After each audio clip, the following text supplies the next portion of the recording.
Hello, I'm Dr. Hassan Toheed with a very useful topic, 13 easy steps of writing a case study.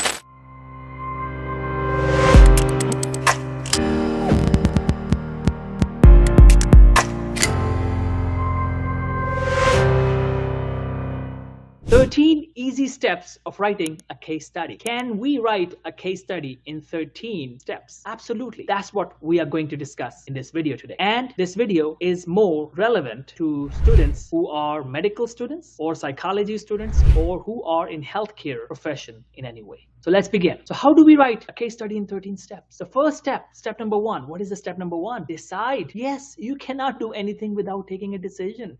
Take a decision that yes, I will write and publish a case study. Decide. Most people just keep thinking and keep wishing, they never take a decision.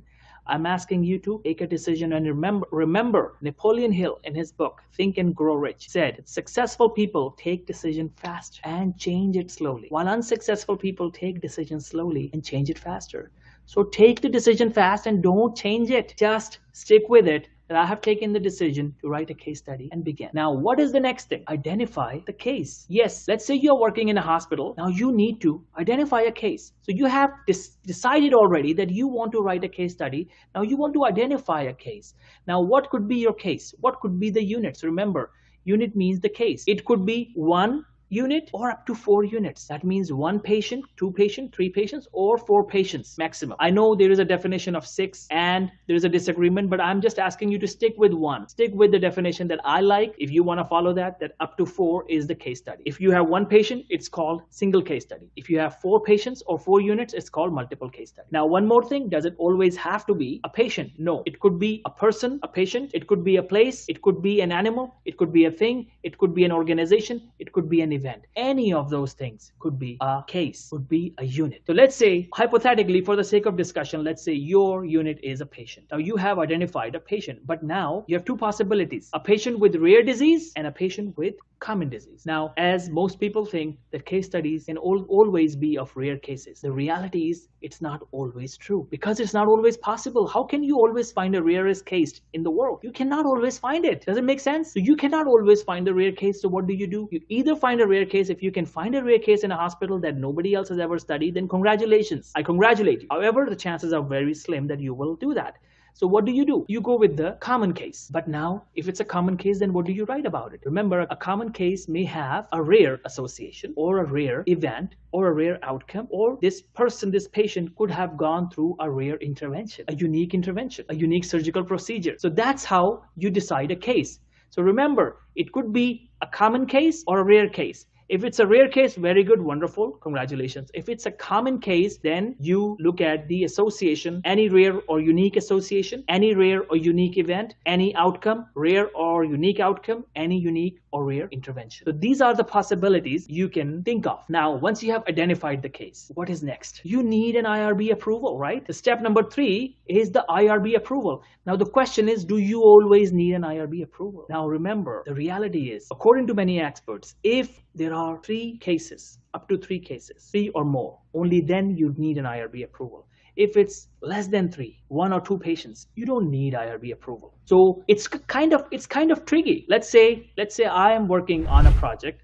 I decided a project, my step 1. My step 2 was I identified a case. Now the third step is, do I need an IRB approval? What do? You go to the university administration and ask them. You ask the management, you ask the IRB that do you need an IRB approval? If the university says that no, you don't need an IRB approval because you are studying only 1 or 2 patients, you don't need IRB approval, that's very good. You still get a letter from them because the journals may ask for this letter. Remember, although IRB approval is not needed if it's less than 3, but some journals may reject your paper just because you don't have an IRB approval letter. So what do? You ask the IRB to issue a letter that no IRB was needed for this project. And it is also possible that journals may still reject your article because you did not do an IRB approval. So ideally, it's a tricky situation. As I said, if I were you, I would just take the letter from IRB that no IRB approval is needed if I have less than 3 patients. If more, then I will get the IRB approval letter. And then I will, after completing my article, I'll submit it to a journal. And if that particular journal still rejects it, then who cares? I'll submit to another journal. Yes, some journals can have different rules.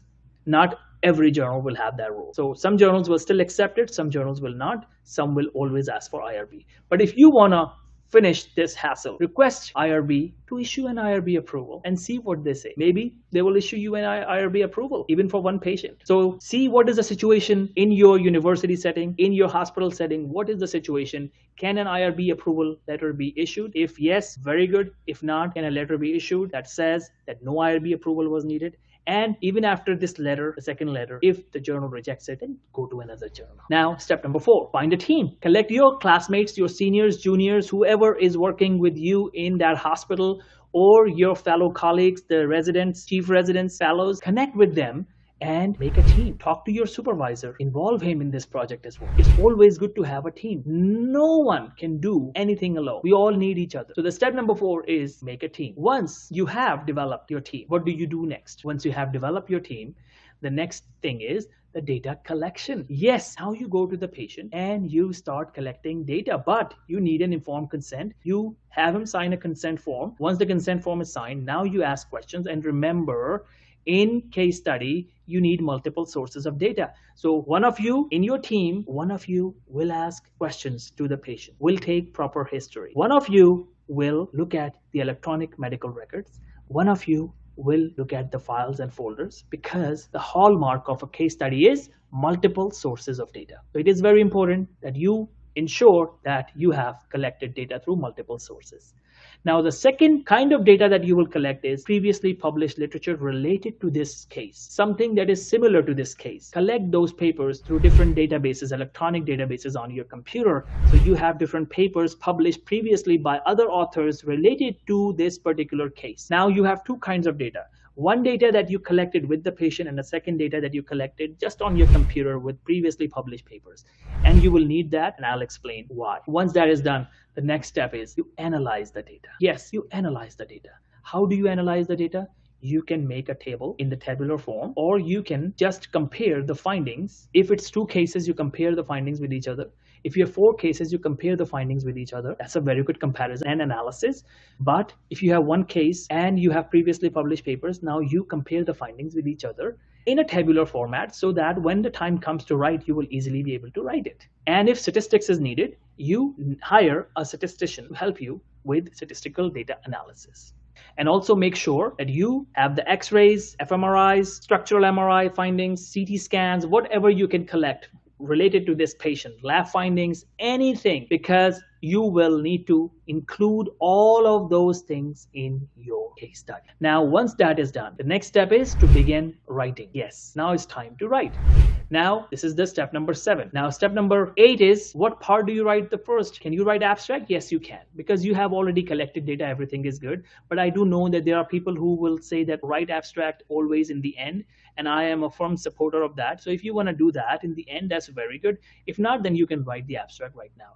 Now, the 9th step is write down the introduction and make sure you write the problem and a research question in the introduction that you are trying to answer. So make sure you think about the possible research questions and problems that you can think of related to this particular case study.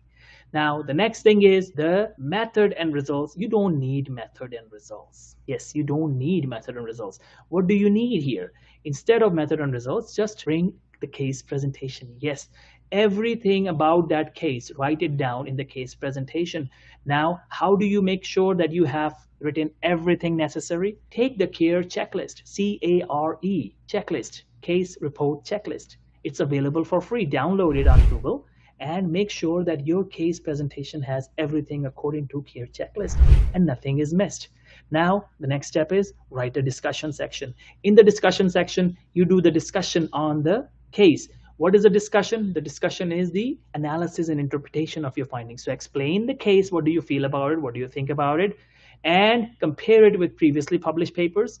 Or if you have multiple cases, then compare the cases with one another and then still compare with previously published papers to make a wonderful point. And ideally, because you were answering a solution, you were answering the question and looking for a solution of a problem, as you discussed in your introduction section. So here in discussion section, you will write down the solution. You will give a proposed solution of that problem, of that question in your discussion section. Then the next thing is you write down the limitation section, and then the conclusion section. The last section is the conclusion section. The conclusion is the lesson learned, and just write down what you have learned in this case from the case presentation and with the discussion that you have done. These are the 13 steps of writing a case study. Once this is done, then you are ready to submit and publish your paper. I hope you liked today's session, and I will quickly repeat all the 13 steps. So what were the 13 steps? Step number 1, decide that you want to write a case study. Step number 2, identify a case, rare or common. What do you want to do? Step number 3, go for IRB approval if possible. If possible, yes. Step number 4, develop a team, do a teamwork. Step number 5, collect data, multiple sources of data related to this patient and the data through electronic databases. Step 6, analyze the data. Step 7, begin to write. 8, write the abstract. 9, write the introduction section. 10, write the case presentation. 11, write the discussion section. 12, write the limitation section. What are the weaknesses of your paper? And 13, write the conclusion section. I hope you liked this video. If you understood everything really well, that's very good. Congratulations. If you did not, then please feel free to comment below, and I'll come back to you as soon as I can to answer any questions or concerns. Thank you. Keep learning. Keep watching.